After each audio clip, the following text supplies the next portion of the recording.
Aya, dereye, nhaia, dereye, nhaia. Vou chamar Zé Tambozeiro.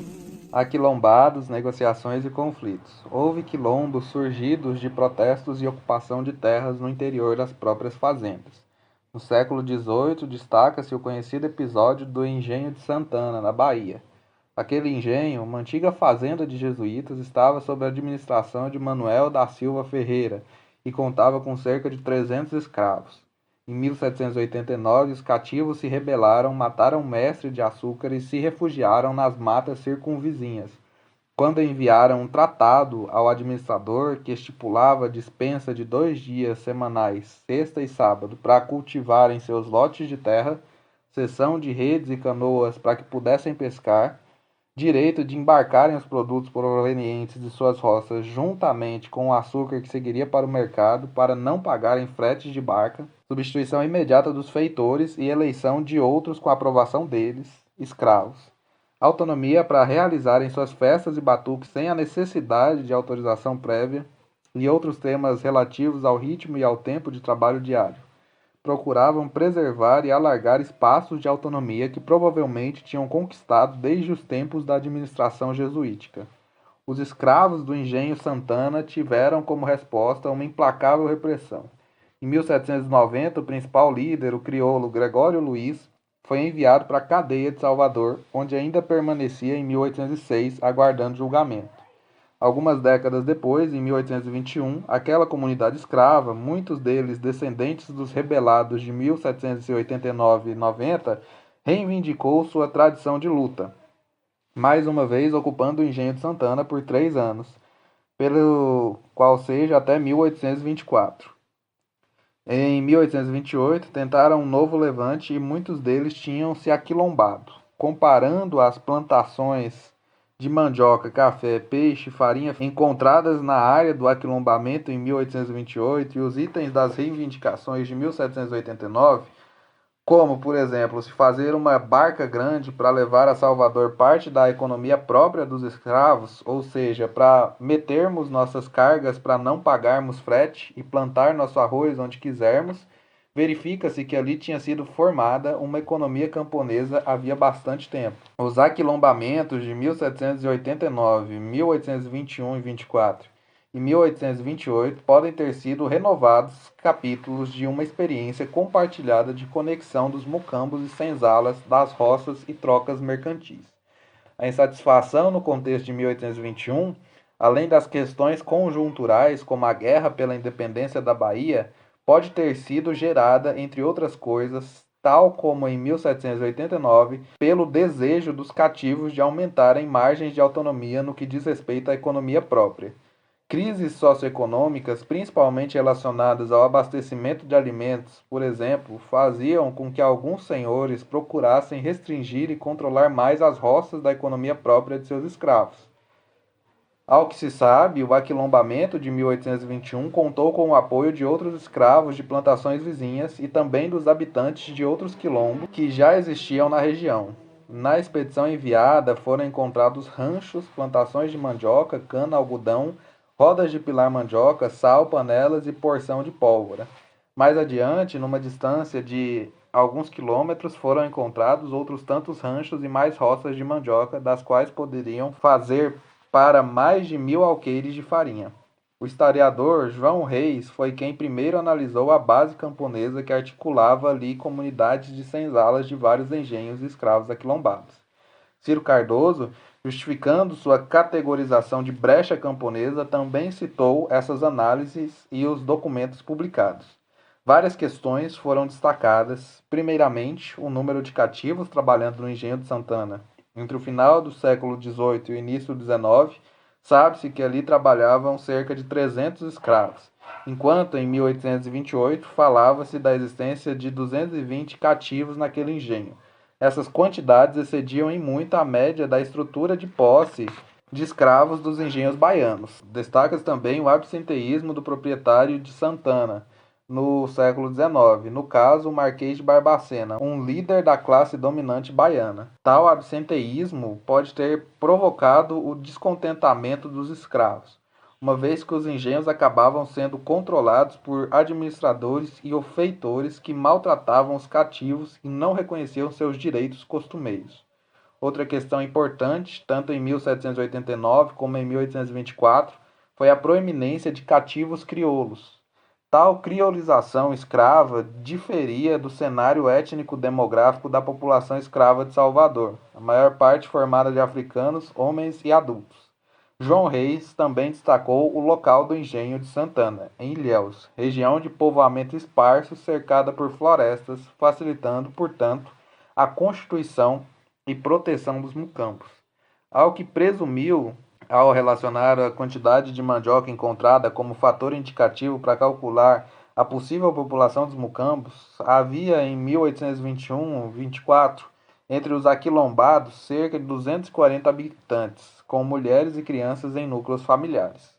O documento do tratado proposto no Engenho de Santana, em 1789, localizado em arquivos portugueses, foi primeiramente publicado num artigo de Stuart Schwartz, em 1777, gerando polêmicas na historiografia da escravidão no Brasil. Enquanto alguns historiadores chamavam a atenção para as perspectivas em torno da relação resistência-acomodação escrava e as atividades econômicas próprias dos cativos, outros procuraram ressaltar o caráter atípico que envolveu esse episódio com escravos de uma ex-propriedade jesuíta confiscada pela coroa portuguesa em 1759. Tratado proposto a Manuel da Silva Ferreira por seus escravos durante o tempo em que se conservaram levantados. Engenho de Santana, Recôncavo da Bahia, século XVIII. Meu senhor, nós queremos paz e não queremos guerra. Se meu senhor também quiser nossa paz, há de ser nessa conformidade, se quiser estar pelo que nós quisermos a saber. Em cada semana nos há de dar os 2 dias de sexta-feira e de sábado para trabalharmos para nós, não tirando um desses dias por causa do dia santo. Para podermos viver, nos há de dar rede, tarrafa e canoas. Não nos há de obrigar a fazer camboas nem a mariscar, e quando quiser fazer camboas e mariscar, mande seus pretos minas. Para seu sustento, tenha lancha de pescaria ou canoas do alto, e quando quiser comer marisco, mande seus pretos minas. Faça uma barca grande para quando for para a Bahia, nós metermos nossas cargas para não pagarmos frete. Na planta de mandioca, os homens queremos que só tenham tarefas de 2 mãos e as mulheres de 2 mãos e meia. A tarefa de farinha há de ser de 5 alqueires rasos, pondo arrancadores bastante para estes servirem de perdurarem os tapetes. A tarefa de cana há de ser de 5 mãos e não de 6, e há 10 canas em cada feixe. No barco há de pôr 4 varas e um para o leme, e um no leme puxa muitos por nós. A madeira de se serrar com serra de mão embaixo há de serrar 3 e um em cima. A medida de lenha há de ser como aqui se praticava, para cada medida um cortador, e uma mulher para a carregadeira. Os atuais feitores não os queremos, faça eleição de outros com nossa aprovação. Nas moendas há de pôr 4 moendeiras, e das guindas e uma carcanha. Em cada uma caldeira há de haver botador de fogo, e em cada terno de faixas o mesmo, e no dia de sábado há de haver remediavelmente peija no engenho. Os marinheiros que andam na lancha, além de camisa de baeta, a que se lhe dá, hão de ter gibão de baeta e todo o vestuário necessário. O canavial de Jabiru o iremos aproveitar por esta vez, e depois há de ficar para pasto, porque não podemos andar tirando canas por entre mangues. Poderemos plantar nosso arroz onde quisermos e em qualquer brejo, sem que para isso peçamos licença. E poderemos, cada um, tirar jacarandás a qualquer pau, sem darmos parte para isso. E estar por todos os artigos acima, conceda-nos estar sempre de posse da ferramenta, estarmos prontos para servirmos como dantes, porque não queremos seguir os maus costumes dos mais engenhos. Poderemos brincar, folgar e cantar em todos os tempos que quisermos, sem que nos impeça e nem seja preciso licença. Nas últimas décadas do século XIX, Há mais registros de alguns quilombolas que foram articulados com várias formas de ocupação da terra e protestos dos escravos nas senzalas. Em 1870, em Mangaratiba, havia um grupo de escravos refugiados que montaram seus ranchos nas terras da fazenda Marambaia, pertencente ao comendador Souza Breves, traficante de escravos e dono de quase uma dezena de fazendas, nos municípios de Piraí, Rio Claro, Mangaratiba, Barra Mansa e São José do Príncipe, com milhares de escravos, muitos dos quais africanos traficados ilegalmente nas décadas de 30 a 50. Quanto aos insubordinados, tratava-se de pelo menos 10 escravos que decidiram se aquilombar devido à repugnância de serem removidos para outras fazendas, ou seja, não queriam ser transferidos. Várias tentativas de capturá-los fracassaram. Eles estavam organizados em laços familiares e parentesco ritual e avaliaram que uma transferência representaria uma derrota para sua comunidade de senzala. Acesso às roças, a gestação de uma cultura comunitária, expectativa de alforria e as margens de autonomia, embates entre políticas de domínio e aquelas dos escravos estavam em jogo.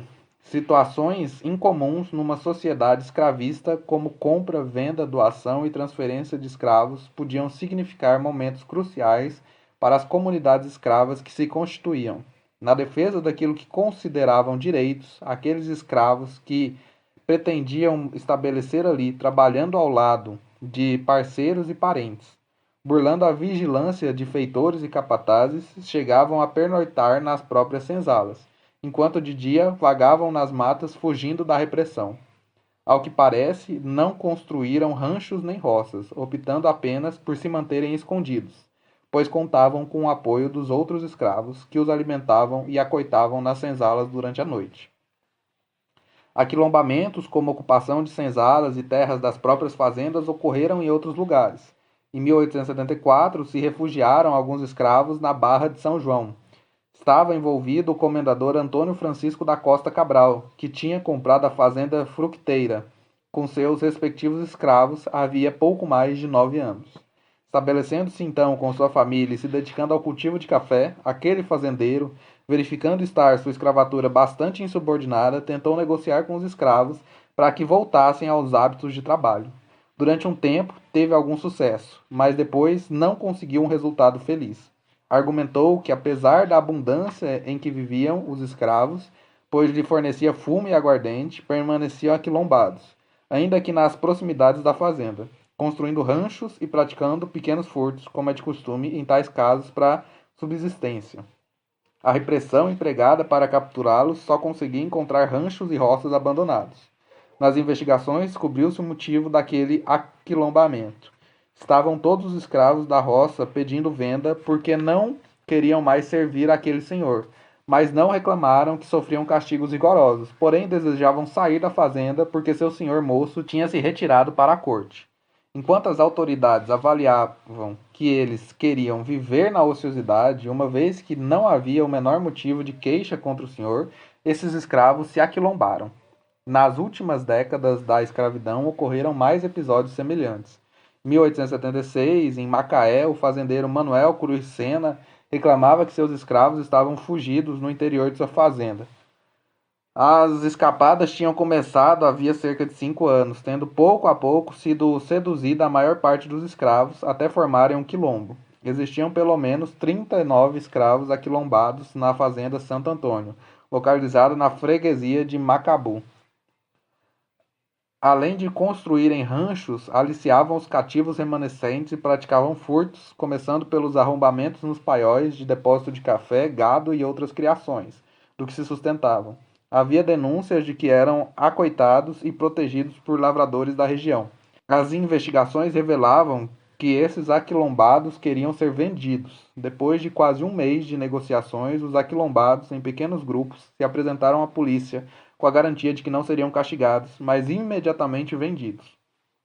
Em Campos de Goitacazes, área conhecida de quilombos desde o século XVIII, foi formado o Quilombo da Luanda, no interior da fazenda de mesmo nome, nas margens do rio Paraíba. Tendo falecido a proprietária da fazenda, libertos e escravos resolveram ocupá-la, expulsando os administradores, uma vez insatisfeitos com a venda que dela se fizera.